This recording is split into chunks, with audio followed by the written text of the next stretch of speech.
लोग कहते हैं सियोर वाले महाराज जी बताते हैं 1 पुष्प चढ़ा, सियोर वाले महाराज कहते हैं 2 लोटा जल चढ़ा, सियोर वाले महाराज कहते हैं 5 काली मिर्ची चढ़ा, सियोर वाले महाराज कहते हैं इतना सा गन्ने का रस लेकर तुलसी के क्यारे में डाल दो, इतना सा ये भाग लेकर भगवान का पूजन कर दो, तिल्ली का ये भाग ले लो, तो गेहूं के 11 दाने ले लो, 21 दाने ले लो।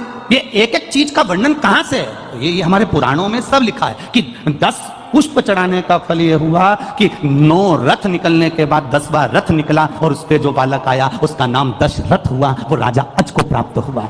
अब लोग कहते हैं कि अभिषेक का वर्णन भगवान कृष्ण ने एक एक रानी के साथ में 11 दिन तक शंकर भगवान का अभिषेक करा, इसलिए भगवान कृष्ण के घर में एक एक रानी से 11 संतान हुई, 10 बेटे 1 बेटी, 1,77,186 भगवान कृष्ण के बच्चे हुए। ये शिव जी की कृपा से। आप कितने दिन अनुष्ठान कर रहे हो, आप कितने दिन जल चढ़ा रहे हो, आप कितने लोटा जल चढ़ा रहे हो, आप कितना गेहूं का दाना चढ़ा रहे हो, आप कितना चावल का दाना चढ़ा रहे हो, आप कितनी बेलपत्र समर्पित कर रहे हो। कई बार हम शिव पुराण के अंदर बता देते हैं कि बेलपत्री ऐसे चढ़ाना, पत्ती का मुंह ऐसा रखना, डंडी का मुंह कैसे रखना, मूंग का ऐसा दाना चढ़ाना, ये आपको कुछ ना कुछ तो प्रदान करता होगा, कुछ तो देता होगा, उसका फल मिलता जरूर है, मिलेगा।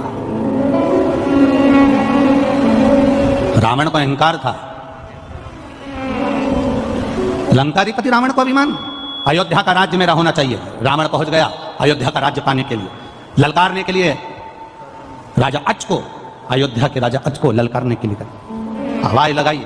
द्वारपालों ने कहा वो शिव जी की पूजन कर रहे हैं, शिव की पूजन कर रहे हैं। हाँ, रावण को लगा कि सारे पृथ्वी का राज्य मेरा हो गया, सारे देवताओं का राज्य मेरा हो गया, केवल अयोध्या मेरी नहीं हो पा रही है। इसमें ऐसी राजा आज पूजन कौन सी करता है कि अयोध्या पे मैं विजय प्राप्त नहीं कर पा रहा हूं। कुछ तो तुम्हारी धर्म पत्नी ऐसा व्रत करती है जिसके कारण बाल बांका नहीं हो पा रहा, कुछ तो तुम्हारे अंदर भगवान की ऐसी दृष्टि है कि दुनिया तुम्हारा पांव खींचकर नीचे फेंकना चाहती है और भोलेनाथ ने हाथ पकड़कर तुम्हें ऊपर उठा रखा है। कुछ तो है तुम्हारे साथ में, कुछ तो है। तो कई लोग कह देते हैं इतना बड़ा एक्सीडेंट हुआ बच गए, इतना बड़ा एक्सीडेंट हुआ बच गए। समझो क्यों बच गए? जरूर उसने तुम्हारा हाथ पकड़ कर रखा है। सारी दुनिया पांव पकड़कर पीछे खींच रही है, सारी दुनिया चाहती है कि तुम हारो, सारी दुनिया चाहती है कि तुम नीचे गिरो, सारी दुनिया चाहती है कि तुम आगे ना बढ़ पाओ, पर कोई तो है तुम्हारे साथ में, कोई तो एनर्जी है तुम्हारे साथ में, कोई तो बल है तुम्हारे साथ में जो तुम्हें गिरने नहीं दे रहा। वो बल राजा रावण कहता है भगवान उस अयोध्या के द्वारपालों से मुझे देखना है कि आज अयोध्या का राजा आज कौन सी पूजन कर रहा है। शंकर की ऐसी कौन सी पूजन है जो अयोध्या मेरी नहीं हो पा रही है, शिव की ऐसी कौन सी आराधना है जो अयोध्या मेरी नहीं हो पा रही है। राजा आज के पूजन कक्ष में मुझे लेकर चलो। द्वारपाल राजा आज जिस जगह पर शंकर जी को 10 पुष्प समर्पित करते थे उस जगह पर लेकर रावण को खड़ा कर दिया। रावण देख रहे थे, राजा अज ने त्रिपुंड लगा रखा है, 12 तिलक कर रखे हैं। राजा अज हाथ जोड़कर भगवान की पूजन कर रहा था। एक एक पुष्प राजा अज शिव जी को समर्पित कर रहा था। कभी गौरा रानी की जगह पर, कभी अशोक सुंदरी की जगह पर, कभी गणेश जी की जगह पर, कभी षडानंद कार्तिकेय जी की जगह पर, कभी उस जया विषहरा शामरीबारी दौतली देव का स्मरण कर कर शिव पर जल चढ़ाते हुए पुष्प चढ़ा रहे थे राजा अज। अब राजा अज फूल चढ़ाते चढ़ाते राजा अज ने तुरंत हाथ में अंजलि में जल लिया और जल लेकर आंख बंद कर कर राजा अज ने वो जल पीछे फेंक दिया। रावण विद्वान था, बहुत बड़ा विद्वान था रावण। रावण ने विचार करा हमारा सनातन धर्म, हमारे हिंदू धर्म में तो अंजलि में जल लेकर आगे छोड़ा जाता है, ये राजा की बुद्धि को क्या हो गया, इसने जल लेकर पीछे फेंक दिया। हमारे सनातन हिंदू धर्म में रावण लंकाधिपति सोच रहा है कि हमारे सनातन धर्म में, हमारे हिंदू धर्म में अंजलि में लिया हुआ जल सामने छोड़ा जाता है, आगे छोड़ा जाता है, पर राजा अज ने वो जल तो पीछे पटक दिया, हाथ में लेकर पीछे छोड़ दिया। अब रावण को हंसी आ गई, ठाका लगाया लंका के राजा रावण ने। अपने आप को इतना बड़ा विद्वान बनता है अज, जिसको पूजन करना तक नहीं आती, जिसको जल चढ़ाना तक नहीं आता, वो जल पीछे पटक दिया। अरे किसी विद्वान को अपने पास में बिठाना था, वो तुम्हें बता देता कि जल कैसे चढ़ाना चाहिए। किसी पढ़े लिखे को बिठाते अपने पास में, वो तुम्हें समझा देता कि जल कैसे चढ़ाना है, कैसा नियम करना है, कैसी पूजन करना है। कोई विद्वान को अपने पास में बिठाते, वो समझा देता तुमको। राजा रावण को हंसी आ गई और हंसी आते से ही राजा अज का ध्यान रावण पर चले गया। लंका का राजा रावण आज खड़े होकर बोले, आज लंका का राजा मेरे दरवाजे पर अयोध्या में कैसे आना हुआ? रावण कहते हैं कि मैं आया तो तुमको युद्ध के लिए ललकारने था, पर हमारा सनातन धर्म हिंदू धर्म में हाथ की अंजलि में जल लेकर सामने छोड़ा जाता है, पर तुम तो ना जाने कौन सा विधान लेके आए कि पानी को तुमने पीछे फेंक दिया। ये तुमने करा क्या? इतने में राजा अज ने कहा, मैंने पानी पीछे इसलिए फेंका, मैं जब पूजन कर रहा था 9वें नंबर का पुष्प मैंने समर्पित करा था और मेरे कानों में गौ माता की आवाज मेरे कानों में रंभाने की सुनाई देने लगी। यहां से 42 किलोमीटर की दूरी पर जंगल में एक शेर एक गाय को खाने वाला था। गाय ने मुझे पुकारा, नगर का राजा संभालो, राजन संभालो, गाय रंभाई। मैंने जल उठाकर पीछे फेंक दिया। रावण कहने लगा, तुम्हारे पूजन में पीछे फेंके हुए जल से होगा क्या? राजा अज ने कहा, वो जल शेर को मार दिया होगा, गाय को बचा लिया होगा। रावण कहता है, पानी से शेर मरता है? पानी से शेर मरता है?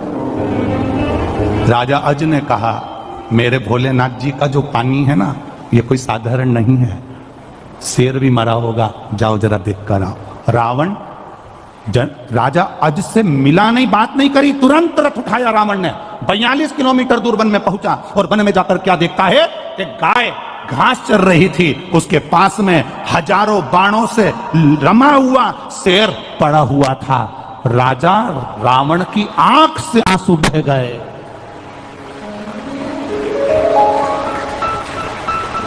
राजा रावण की आंख से आंसू बह गए और रावण तुरंत वापिस राजा अज के पास आया कि ये जल पीछे फेंका और वो बाण बनकर शेर को लग गए, ये जल था कौन सा?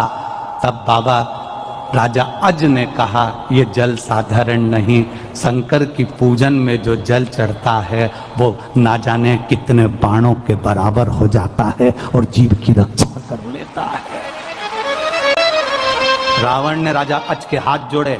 राजा अज को ब्राह्मण रावण ने हाथ जोड़कर नमन कर कर कहा कि अब मैं जा रहा हूं। क्यों महाराज, आप तो मुझे ललकारने आए थे। राजा रावण ने विचार करा, जिसका केवल पानी हजारों बाणों के बराबर हो जाता है, अगर इससे युद्ध लड़ लिया तो रावण तो 1 मिनट में निपट जाएगा, इसलिए मुझे युद्ध नहीं करना, मैं नहीं लड़ सकता।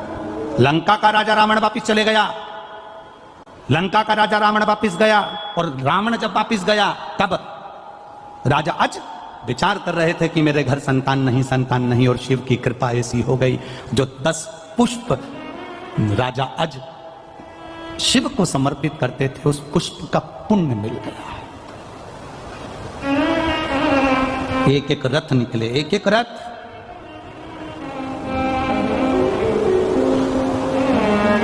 नौ रथ पूरे हुए, 10वां रथ आया, इसलिए नाम क्या पड़ा? जम के बोलो जरा, दशरथ।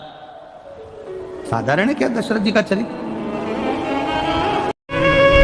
जिस नारी को रजोधर्म से जुड़ी हुई या गर्भाशय से जुड़ी हुई कोई बीमारी हो गई हो, वो नारी भी सूर्य को जब अर्घ दे तो उस जल को बिल्कुल स्लो एकदम धीरे धीरे गिरा, एकदम धीमा धीमा, जल्दी जल्दी पानी उंडेल के मत आना। सूर्य देवता को अर्घ देना।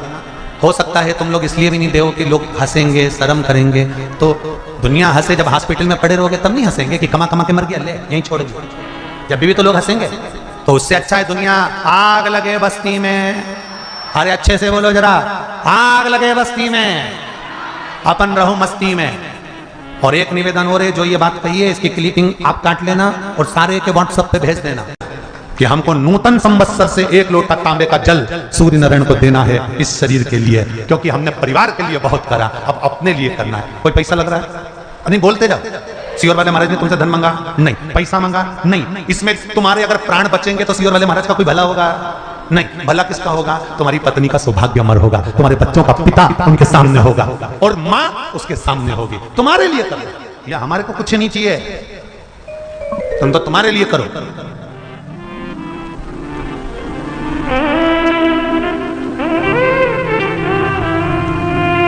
इधर साइड में हाथ हिला देना दोनों।